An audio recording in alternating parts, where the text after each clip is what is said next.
क्या है जिसमें स्नान करने से सचमुच हमारे पाप धुलते हैं। और ये भी बताया गया है कि पाप है क्या। व्रत, पूजा, जप, इनकी वास्तविकता क्या है। थोड़े शब्द में उन्होंने एक पद में बताया है, तीर्थ वही जो कि पाप से तारत, पाप वही मन मध्य विकारा, सो सत संगत तीर्थ सत्य नाशत दुर्गुण लागे न पार। व्रत वही जो बुरी कर्म त्याग, और जो व्रत सो झूठ पसारा, पूजा वही जो कि चेतन पूजत, जाप वही गुरु प्रेम न तारा। तीर्थ क्या है? तीर्थ किसी कहना चाहिए। तीर्थ वह है जो पापों से तार दे। तीर्थ शब्द बहुत पुराना शब्द है। देश काल के आयाम में शब्द बदलते रहते हैं, नए नए शब्द बनते हैं और बनने के साथ साथ शब्दों के अर्थ बदलते रहते हैं। तो तीर्थ शब्द बहुत पुराना शब्द है। दुनिया की सबसे प्राचीनतम मानी जाने वाली पुस्तक ऋग्वेद में भी तीर्थ शब्द आया है। और वैदिक विद्वानों का मत है, वेदों में जो तीर्थ शब्द आया है उसका अर्थ होता है घाट, सड़क, रास्ता। जिस अर्थ में आज हम तीर्थ समझते हैं उस अर्थ में वेदों में तीर्थ का प्रयोग नहीं हुआ है, ऐसा वैदिक विद्वानों का कथन है। घाट जिस जगह से नदी को पार करने में सहूलियत होती है उस जगह को घाट कहा जाता है।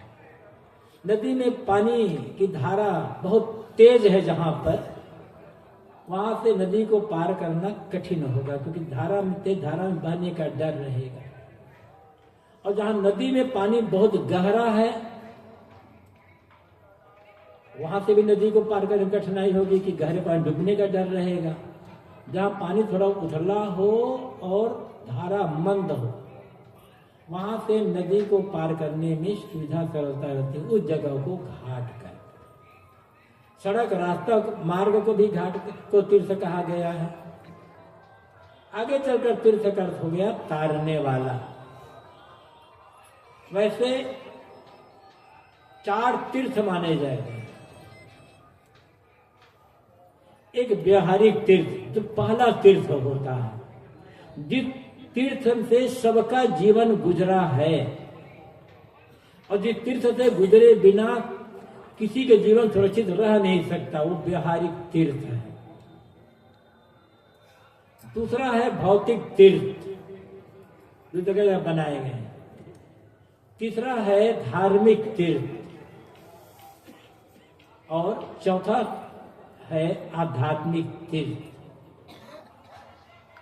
व्यवहारिक तीर्थ जिस तीर्थ से सबका जीवन गुजरा है, उसके बिना उससे कोई छुट्टी नहीं, किसी को मिल ही नहीं सकती है, वो पहला तीर्थ कौन है? माँ की गोद। उसके बिना तो हमारा जीवन ही सुरक्षित नहीं रहेगा ना।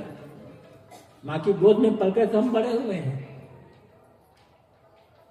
और माँ की गोद में बच्ची को जो प्यार मिलता है वो प्यार कई दुनिया में कहीं किसी से मिल ही नहीं सकता। ये पहला तीर्थ। दूसरा तीर्थ व्यवहारिक भौतिक तीर्थ, जगह जगह प्रयाग, काशी, द्वारका, बद्रीनाथ, जगन्नाथ और मथुरा, वृंदावन, अनेक जगह तीर्थ बनाए गए हैं जहां किसी महापुरुष का जन्म हुआ है या किसी महापुरुष का शरीर शांत हुआ है, या किसी महापुरुष का जो कार्यस्थल रहा है, उस जगह को भी तीर्थ कह दिया गया आगे चलकर। जहां दो नदियां आपस में मिलती है, उस जगह को तीर्थ कहा गया है। पर्वत की तराई में भी कोई ऐसी जगह होती है जहां पर एक प्राकृतिक विलक्षणता होती है, उस जगह तीर्थ कहती है। भौतिक तीर्थ है। धार्मिक तीर्थ कौन है? ये सत्संग, संतों की संगत, जहां हमें सच्चा बोध मिलता है, जिस तीर्थ अभी चर्चा करने जा रहे हैं। और चौथा तीर्थ आत्मा, आत्मलीनता, चौथा तीर्थ। पद्म पुराण में एक श्लोक आता है जहां शिव जी ने पार्वती से कहा है। पद्म पुराण में शिव जी पार्वती से कहते हैं, इदम तीर्थम भ्रमंति तामसा जना, आत्मतीर्थम न जानाति कथम मोक्ष सुनु प्रिय। शिव जी कहते हैं कि पार्वती, यहाँ तीर्थ है, वहां तीर्थ है, इस तीर्थ में नहाने से पाप कटेगा, उस तीर्थ में नहाने से पुण्य बढ़ेगा। तामसी लोग ऐसा कह करके जगह जगह भटकते रहते हैं। इस तीर्थ में भटकने वाले को तामसी कह दिया है शिव जी ने पद्म पुराण में, कि यहाँ जाएंगे तो हमारा पाप कट जाएगा, वहां जाएंगे पाप कट जाएगा, यहाँ दान करेंगे, वहां नहाएंगे तो पाप कटेगा। ऐसा करके भटकने, पाप करने भटकने वाले तामसी लोग हैं। आप में तो समझ जाते हैं, आत्मरूपी जो तीर्थ है, अपने आत्मरूपी तीर्थ को ये लोग समझ ही नहीं पाते। तो भला बताओ, बाहर तीर्थों में स्नान करने से इनका मोक्ष कैसे होगा? तो पहला तीर्थ मां की गोद, और अंतिम तीर्थ जहां सचमुच में मोक्ष मिलेगा, वह है आत्मस्थिति। अब हम जो चर्चा करने जा रहे हैं, जहां हमारे पाप कट करके हम आध्यात्मिक तीर्थ में पहुंचेंगे, वो तीर्थ क्या है? तीर्थ का अर्थ होता है वैसे सामान्य रूप से तारने वाला। तीर्थ वही जो कि पाप से तारन। तीर्थ उसे कहते हैं जो हमें पापों से तार दे। अब पहले यह समझना होगा कि फिर पाप क्या है। पाप किसे कहते हैं? धर्मशास्त्रों में अनेक प्रकार के पाप पुण्य की व्याख्या की गई है। किसी शास्त्र में किसी प्रकार से, किसी में किसी प्रकार, किसी में किसी प्रकार से। किंतु वास्तविक पाप क्या है? बाहर पाप क्यों होते हैं? क्योंकि पाप भीतर होता है। तो पाप क्या है? पाप वही मनमध्य विकार, हमारे मन के जो विकार हैं, हमारे मन की जो गंदगी है, हमारे मन की जो मलिनता है, वो पाप है। क्रोध, वासना, ईर्ष्या, द्वेष, लोभ, लालच, बैर, विरोध, निंदा, चुगली, ये जो मन में है, जो दूसरा हमारे लिए करता हमें पसंद नहीं आता, वो हमारे मन के पाप, हमारे मन के जो विकार हैं, वो पाप है। जिस आदमी के मन में कोई विकारी भावना नहीं हो, जिस आदमी के मन में लोभ नहीं होगा, वह मिलावटी सामान क्यों बेचेगा, घूस क्यों लेगा, गबन क्यों करेगा, घोटाला क्यों करेगा, चोरी क्यों करेगा। जिस आदमी के मन में क्रोध नहीं होगा, वह हिंसा हत्या क्यों करेगा, लड़ाई झगड़ा, बैर विरोध, मारपीट क्यों करेगा। जिस आदमी के मन में भयंकर वासना नहीं होगी, वो पराई बहु बेटों के साथ कुदृष्टि क्यों करेगा, उसके साथ दुर्व्यवहार क्यों करेगा। जिसके मन में दूसरों की ईर्ष्या नहीं होगी, वो किसी निंदा चुगली बुराई क्यों करेगा। यही तो पाप है। बड़े बड़े पाप है, चोरी, हिंसा, व्यभिचार, बलात्कार, डाका, आगजनी, ये तो पाप है ही। कुछ ऐसे पाप होते हैं जो हम समझ नहीं पाते हैं। अरे पाप हम बराबर करते चले जाते हैं। पाप का अर्थ है, विकार का अर्थ है जिससे हमारा अंतःकरण अशुद्ध हो, हमारे संस्कार बिगड़े, वो सब पाप है। और सूक्ष्म पाप हम समझ नहीं पाते। जैसे आप किसी गांव में रहते हैं, गांव किसी मोहल्ले में आपका घर होता है, समझ लो गांव में आपका मकान यदि सबसे बड़ा मकान है, आपके गांव में उससे बड़ा मकान और कोई नहीं है, और आपको अहंकार है कि गांव में सबसे बड़ा मकान मेरा मकान है, इससे आप अपने बड़ा मानते हैं। लेकिन किसी एक दूसरे व्यक्ति ने आपके मकान से भी बड़ा मकान बना लिया और उस मकान को देख करके आपके मन में ईर्ष्या आ गई, आपका मन दुखी हो गया, तो समझ लेना आपने पाप कर लिया। ये विकार है। आपने सुना कि आपके पड़ोसी के बेटे को अच्छी नौकरी मिल गई, मन दुखी हो गया, तो समझना आपने पाप कर लिया। बड़ी बारीकी से देखने लायक है। आपने सुना कि आपका जो शत्रु है, आपका बड़ा भयंकर विरोधी है, बड़े भयंकर शत्रु है, आपको यहां तक जान से मार डालने के लिए भी काम करता है। उस शत्रु के घर में किसी की मौत हो गई, आपके शत्रु को व्यापार में 5-10 लाख घाटा हो गया, उसके बेटे की मौत हो गई, सुनकर आपका मन खुश हो गया, तो समझना आपने पाप कर लिया। किसी के घाटा से, किसी की मृत्यु से को सुन करके जिसका मन खुश होता होगा, वो तो महाक्रूर आदमी है ना, महापापी आदमी हो गया ना, उसी को राक्षस कह सकते हो आप। तो किसी की उन्नति को देख करके मन में ईर्ष्या आती है, किसी के दुख को देखकर मन खुश होता है, तो उस क्षण समझना मैंने पाप किया है। इसलिए यदि अपने संस्कार को खराब नहीं करना चाहते, मन मलिन नहीं करना चाहते, तो दूसरों को उन्नति देखना, चाहे वो आपका पड़ोसी हो, आपका रिश्तेदार हो, आपका भाई हो, आपका शत्रु ही क्यों ना हो, उनको उन्नति को देख करके प्रसन्न होना शुरू करें। जितना प्रसन्न होंगे, मन के मैल धुलते चले जाएंगे। और किसी के दुख को देखकर, चाहे वो व्यापार में घाटा होने से, किसी की मौत होने से, बीमारी होने से, नौकरी छूट जाने से, किसी आदमी को दुख हो रहा है, तो आपके दिल में उसके लिए करुणा हो, दया का भाव हो कि ऐसा दुख किसी का ना हो। जितना ऐसा करते जाएंगे, उतना संस्कार शुद्ध होते जाएंगे और पाप करते चले जाएंगे। तो पाप क्या है? पाप है मन के विकार। अब ये सोचो, आपके मन में जो घृणा है, आपके मन में हो, मेरे मन किसी के मन में है, आपके मन में घृणा है, आपके मन में ईर्ष्या है, आपके मन में बैर है, लोभ लालच है, द्वेष है, हिंसा है, किसी पानी में नहाने से वो दूर हो जाएगा? नहाना गलत नहीं है, गंगा आए हो, गंगा नहाओ, एक बार नहीं, दिन में 2 बार 3 बार नहा तो और अच्छा है, यदि आपका शरीर साथ देता है तो। लेकिन हाँ, ये समझना,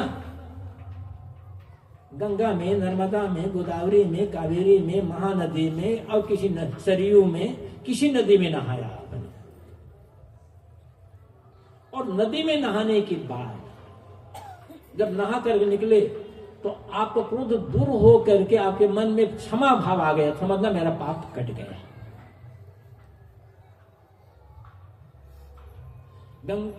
नदी में नहाकर निकलने के पश्चात मन में जो हिंसा थी, वो हिंसा दूर होकर के अहिंसा का भाव आ गया, तो समझना मेरा पाप कट गया। और वही क्रोध, वही हिंसा, वही लोभ लालच, वही कुदृष्टि, तो पाप तो नहीं कट रहा है। तो पाप क्या है? पाप वही मन मध्य विकारा, मन के जो विकार है, मन की जो मलिनताएं हैं, मन के जीवन के जो दोष हैं, ये पाप है। तो क्या ये पाप कभी धुल नहीं सकते? ये पाप कभी कटेंगे नहीं। मैं कहता है कि पाप कटेगा जरूर। कहां पर कटेंगे? पाप वही मन, तीर्थ वही जो कि पाप से तारक, तीर्थ उसी कहना चाहिए जो हमें पापों से तार दे, पापों से मुक्त कर दे। और पाप है मन के विकार। अब कौन सा तीर्थ है जिसमें यदि हम सच्चे मन से डुबकी लगाते हैं, स्नान करते हैं, तो हमारे पाप कटेंगे, मन के विकार भूलेंगे। सो सत्संगत तीर्थ सत्य है, नाशद दुर्गुण लागे न पारा। वो तीर्थ है सत्संग, संतों की संगत। यदि संतों की संगत में श्रद्धा पूर्वक भावना के साथ निमज्जन करते हैं और उस सत्संग में जो ज्ञान की बातें बताई जाती है जीवन में आचरण करते हैं, तो धीरे धीरे हमारे मन के पाप कटेंगे। संत कहीं के भी हों, जहां ज्ञान की चर्चा होती हो, जहां तो उत्थान की चर्चा होती हो, जहां परस्पर प्रेम, समता, एकता की चर्चा होती हो, जहां सदाचार, सेवा, परोपकार की चर्चा होती हो, वो चर्चा सत्संग है। चाहे 2 व्यक्ति बैठ करके कर रहे हो, चाहे 2,000 व्यक्ति बैठ करके, चाहे 20,000 व्यक्ति बैठ करके, जहां सत्य की, ज्ञान की, विवेक की, प्रेम की, दया, क्षमा की, समता, एकता की चर्चा है, जिस चर्चा को सुन करके हमारी भावना अच्छी बनती है, हमारे संस्कार अच्छे बनते हैं, अच्छे जीवन जीने की प्रेरणा मिलती है, वो सत्संग है। इसलिए जहां कहीं भी यदि अवसर मिले सत्संग का, तो जरूर जाओ। लेकिन एक बात और कहूंगा,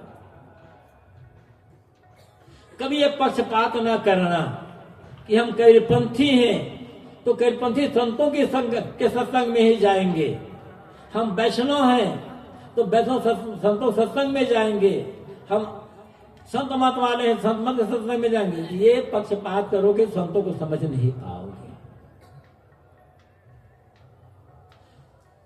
ज्ञान, विवेक, विचार, प्रेम, दया, क्षमा, ये किसी मतपंथ की बात नहीं है, सत्य किसी मतपंथ की बात नहीं है, ये तो मानव मात्र जीवन की बात है। अच्छे संत हो, ज्ञानी हो, बैरागी हो, सदाचारी हो, संत लक्षण ये बताया गया है, जो ज्ञानवान हो, वैराग्यवान हो, चरित्रवान हो, निष्पक्ष हो, वो संत है। संत वह है जो किसी मत पंथ का पक्षपात नहीं रखता, जातिवाद का, संप्रदाय का पक्षपात नहीं रखता, किसी भगवान भगवती किताब का पक्षपात नहीं रखता, वो संत होता है। और ऐसे संतों की संगत में रहने से हमें जीवन जीने के लिए प्रेरणा मिलती है। तो कहा गया, तीर्थ वही जो कि पाप वही मनमद विगत, तो सत्संगत तीर्थ है। संतों किसी का जीवन बदला है तो संतों की संगति में रहकर ही बदला है। किसी के कल्याण हुआ है तो संतों संगति में रह करके ही हुआ है। इसलिए जहां आप हैं, अपना काम धंधा तो करते हैं, परिवार का भरण पालन पोषण या और जो करते हैं वो तो मजबूरी है, आपका करना है। लेकिन जहां आप रहते हैं, यदि कहीं आपके कोई मठ है, कोई मंदिर है, वहां संत रहते हैं, किसी मत पंथ का, किसी कपड़ा वाला हो, तो उनके पास जाए, उनसे जुड़े और सचमुच से, सच्चे मन से जुड़े। जो बता रहे हैं उन बातों जीवन में आचरण करें, तो धीरे धीरे निश्चित है आप पापोन्मुक्त होकर हो जाएंगे और आपका बेड़ा पार हो जाएगा। हमारे गुरुदेव जी एक उदाहरण दिया करते थे, आप लोगों ने देखा होगा रेलवे के स्टेशन, कुछ रेलवे स्टेशन ऐसे होते हैं, एक तो मुख्य लाइन होती है रेलवे की जहां से गाड़ी आती जाती है, और एक साइड लाइन होती है जहां पर कुछ मालगाड़ी खड़ी हो जाती है या कुछ प्राइवेट डिब्बे को खड़े कर दिए जाते हैं। तो कहीं कहीं रेलवे स्टेशन पर साइड की पटरी में कुछ डिब्बे खड़े होते हैं।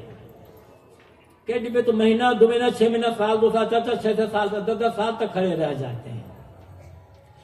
उन रेल के डिब्बों में पहिए हैं, लेकिन खड़े रह जाते हैं। पहिए तो चलना चाहिए, लेकिन खड़े खड़े रह, कई बार तो उसमें जंग लग जाता है, कहीं जाते नहीं। लेकिन वही रेल के डिब्बे जब किसी ईंधन से जुड़ जाते हैं तो करना कुछ नहीं पड़ता, जहां ईंधन पहुंचता है रेल डिब्बे उससे जुड़ के डिब्बे वहां पहुंच जाते हैं। जब तक डिब्बे ईंधन से नहीं जुड़े हैं तब जहां के तहां खड़े रह जाएंगे खड़े रहते हैं और ईंधन से जुड़कर वहां पहुंचते हैं जहां ईंधन पहुंचता है। इसी प्रकार कहीं के भी हो, ये तो जो भक्त समाज है वो डिब्बे के समान है, और जो संत होते हैं कहीं के भी संत हो किसी मत के, वो ईंधन के समान होते हैं। जब भक्त रूपी डिब्बे संत रूपी ईंधन से जुड़ जाते तो वहां पहुंचेंगे जहां ईंधन पहुंचेंगे। वो कहां पहुंचेंगे? कल्याण में। तो आपको भी कल्याण हो, हमारा भी कल्याण हो जाएगा। इसलिए संतों से जुड़ने की आवश्यकता है। और क्यों जुड़े? हाँ, संतों से जुड़े जरूर, बेटा मांगने के लिए मत जुड़िएगा। महाराज जी मुकदमा में विजय हो जाए इसके लिए संतों के पास मत जाना। व्यापार उन्नति हो जाए, बेटे को नौकरी मिल जाए, ऐसा नहीं होगा। किसी के आशीर्वाद से ना आपको बेटा होगा, ना आपको नौकरी मिलेगी, ना व्यापार में मुनाफा होगा, ना रोग से छुटकारा होगा।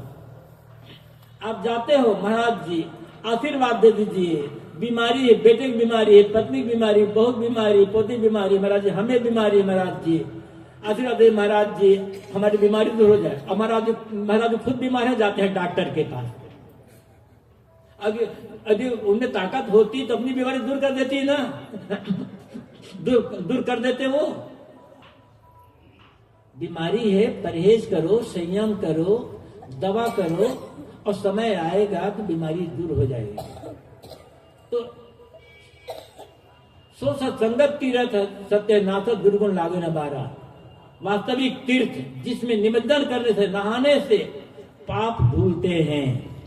पाप कौन? दुर्गुण रूपी पाप, दुर्व्यसन रूपी पाप, मन के विकार रूपी पाप धुलते हैं। वो तीर्थ है सत्संग। और बाकी जितने भी तीर्थ है वहां भी जाओ, वहां जाएंगे तो वहां संतों दर्शन प्रदर्शन का लाभ मिलेगा।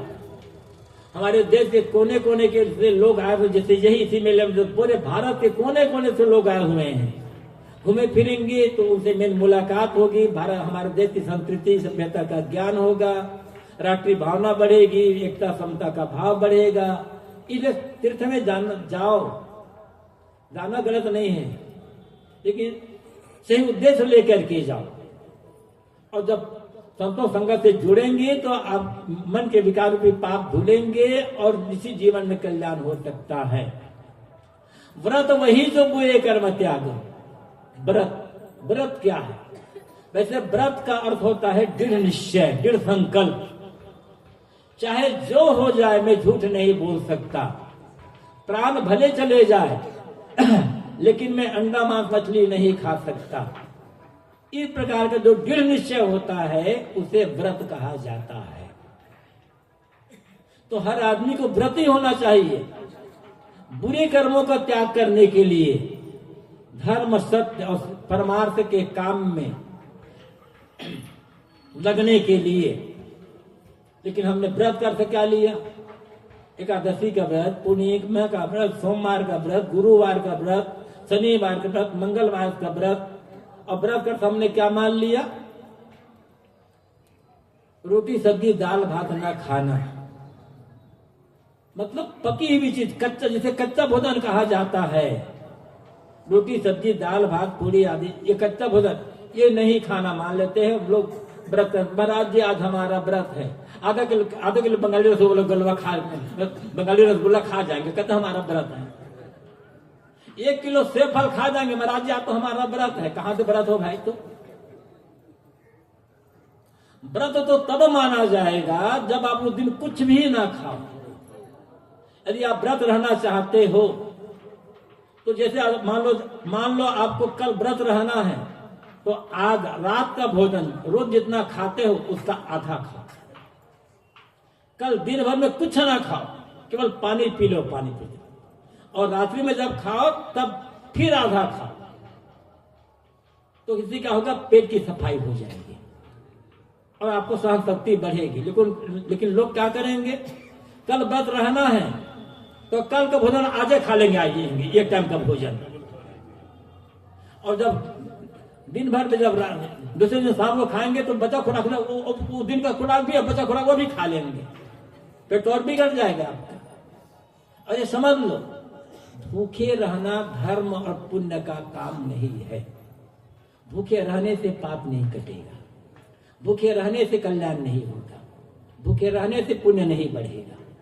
भूखा रहना भी पुण्य का काम है। भिखारी को तो बहुत भूखा रहता है, गरीबों को कई बार चूल्हा नहीं जल पाता, उनके घर के गरीबों के बच्चे भी हो तो बहुत बड़े धर्मात्मा हो जाएंगे। भूखे रहने से पेट 15 दिन में, महीना में, सप्ताह में एक दिन अनशन कर लेना, उपवास कर लेना, इससे क्या हो जाता है, आंतों को आराम मिल जाता है, पाचन शक्ति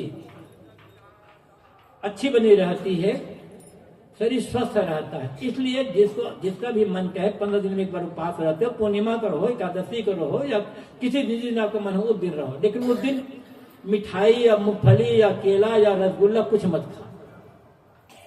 एक लड़का आया, अभी 2 साल पहले की बात है, बरसात में यही मैं निवास कर रहा था आश्रम में, मैं सुबह जलपान करने बैठा था, सुबह सुबह लगभग 7:45 के आसपास। एक लड़का आया, क्या बेटा मैं जलपान कर रहा हूँ, तुम भी जलपान कर लो। कहे महाराज जी आज तो मंगलवार है और आज तो मैं शिव जी के लिए बताया, हनुमान के लिए आज तो व्रत करता हूँ। क्या हर मंगलवार को? हाँ हर मंगलवार को। उम्र थोड़ी थी, 16, 17, 18 साल की उम्र रही होगी। हर मंगलवार को मैं व्रत करता हूँ।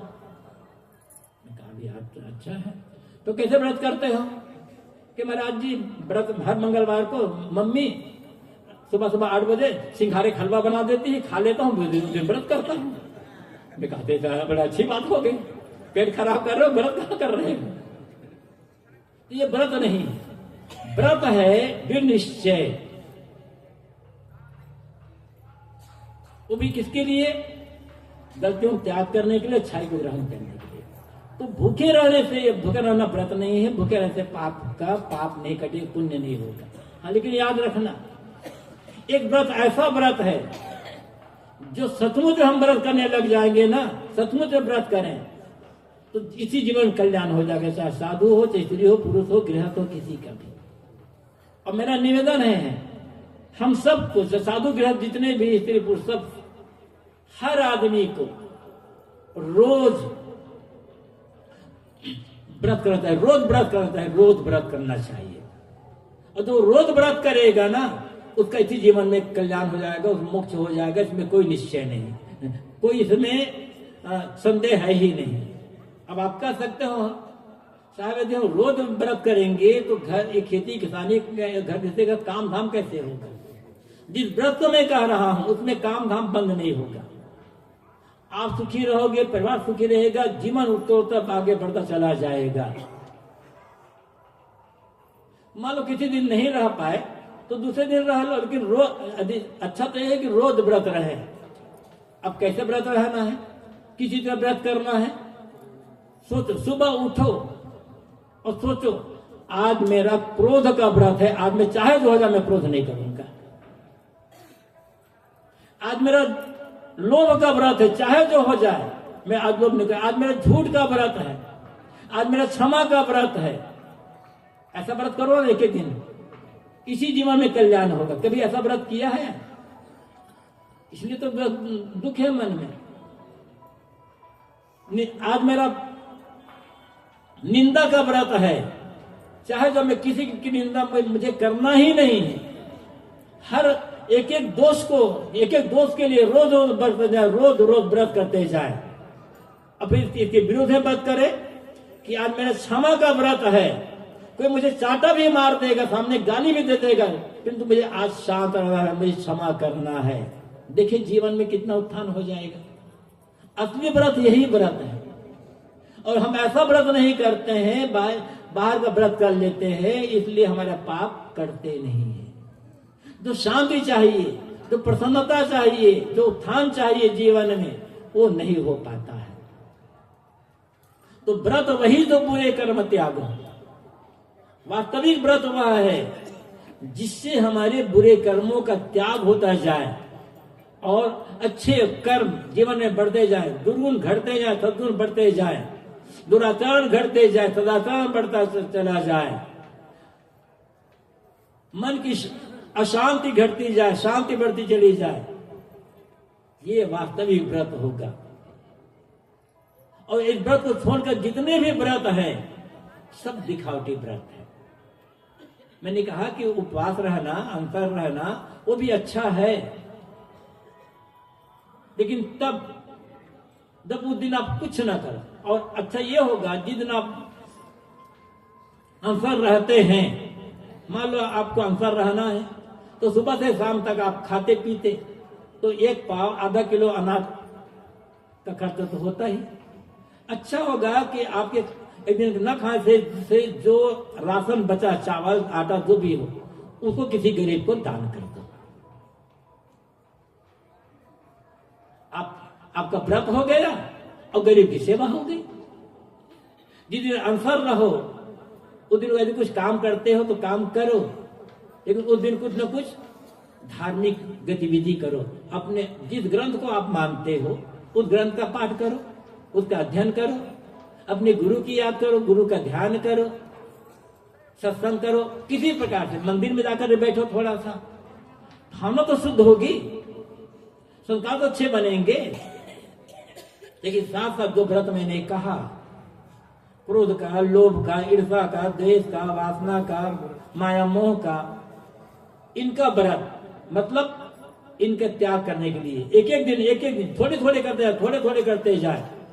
भले हो सकता है व्रत किया कि आज मेरा क्रोध नहीं करूंगा, लेकिन फिर भी क्रोध आ जाएगा तो शाम को ग्लानि हो जाएगी। रोज अभ्यास करने की आवश्यकता है।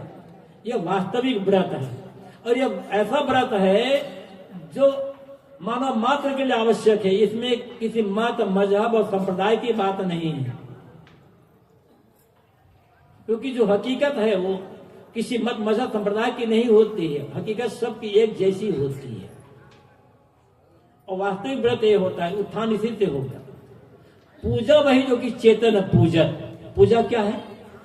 जिसमें चेतन की पूजा होती है। किसी महापुरुष की मूर्ति या चित्र आपके घर में है,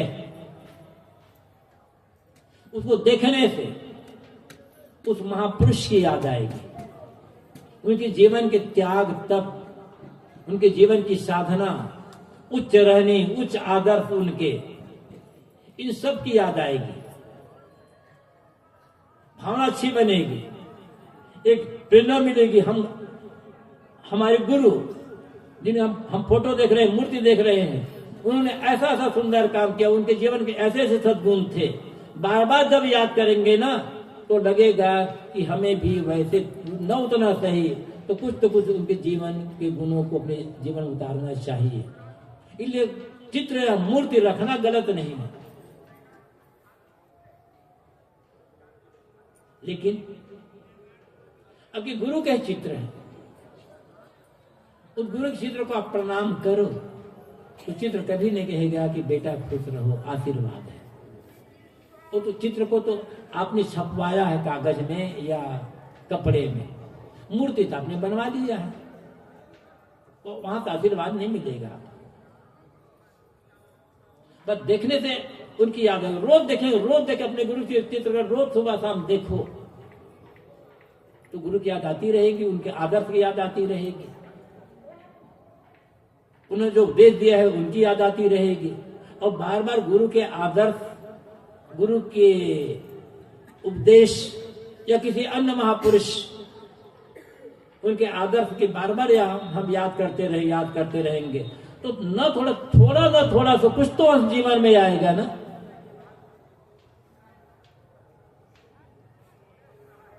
असली पूजा क्या है? पूजा भाई जो कि चेतन, जिसमें चेतन की पूजा है। पूजा का मतलब है सेवा। माता पिता है, उनका आदर, उनका सम्मान, उनकी उचित आज्ञाओं का पालन, उनकी सेवा, ये उनकी पूजा होगी। ऐसे माता पिता हो, सास ससुर हो, दादा दादी हो, नाना नानी हो, ये घर में जो भी पद में, उम्र में, मर्यादा में, रिश्ते में जो बड़े हैं उनका आदर सम्मान, उनकी सेवा, उनका सत्कार, ये तो उनकी पूजा है। बराबर रिश्ते वाले हैं, परस्पर समता एकता का व्यवहार करना, प्रेम का व्यवहार करना, मिल बांट करके खाना, स्वार्थ त्याग करके। छोटे बच्चे हैं, उनको उचित देखरेख, उनको उचित पालन पोषण, उनके पढ़ाई की व्यवस्था करना, जिससे दूसरों की सेवा हो, जिससे दूसरों को सुविधा मिले, सुख मिले, प्रसन्नता मिले, ये सारी क्रियाकलाप पूजा है। अब आप माता पिता के सामने हाथ तो जोड़कर खड़े हो जाते हो, सुबह उठकर माता पिता का प्रणाम कर लेते हो, सास ससुर प्रणाम तो कर लेते हो, लेकिन उनकी आज्ञा नहीं मानते, समय से उनको भोजन पानी नहीं देते, तो आपका हाथ जोड़ना उनके सामने और उनके पैर छोड़ना बेकार है। पैर भले मत छुओ, हाथ भले मत दो, प्रणाम भले मत करो, समय से भोजन पानी दो, समय उनका बराबर आदर करो, सम्मान करो, उनके लिए दुर्व्यवहार मत करो, ये उनकी पूजा है। और ये पूजा हम नहीं कर पाते। हम किसी महापुरुष की भक्ति करते हैं तो बस चित्र मूर्ति बनाकर भक्ति तो कर लेते हैं, उनकी पूजा कर लेते हैं, आरती जला देते हैं, अगरबत्ती कर लेते हैं, भोग लगा देते हैं, लेकिन उनके जीवन में जो आदर्श है उनको अपना नहीं पाते, तो कहां पूजा हो रही है। तो यहां कहा गया पूजा वही जो कि चेतन पूजक, वास्तविक पूजा है चेतन की पूजा। तन मन वचन से जान बुझकर शक्ति चले तब किसी भी प्राणी को किसी भी प्रकार की तकलीफ न देना, ये उनकी पूजा करना है। हम सबकी सेवा में जितना जितना बन सकता है उठन से सेवा करें, लेकिन समय सीमित है, शक्ति सीमित है, वस्तुएं सीमित है, सीमित शक्ति समेत वस्तु और सीमित समय में हम सबकी सेवा नहीं कर सकते, लेकिन हम किसी को तकलीफ न दें ये तो कर ही सकते हैं ना। तकलीफ न देना, किसी को पीड़ा न पहुंचाना, किसी को दुख न देना, किसी के रास्ते में रोने न अटकाना, इतना करने से बहुत बड़ी पूजा हो जाएगी,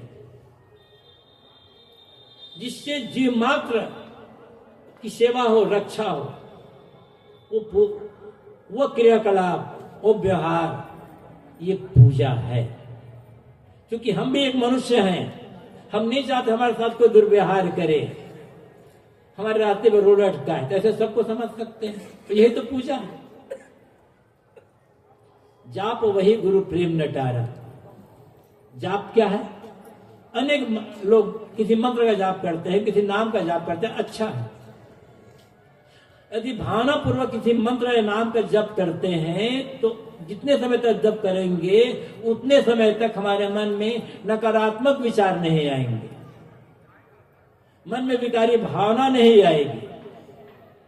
इसलिए कोई यदि किसी मंत्र या किसी नाम का जप करता है तो अच्छा है, हाँ, लेकिन भ्रम में न रहना कि हम मंत्र जपेंगे, नाम जपेंगे तो व्यापार में उन्नति हो जाएगी, परीक्षा में पास हो जाएगी, नौकरी लग जाएगी।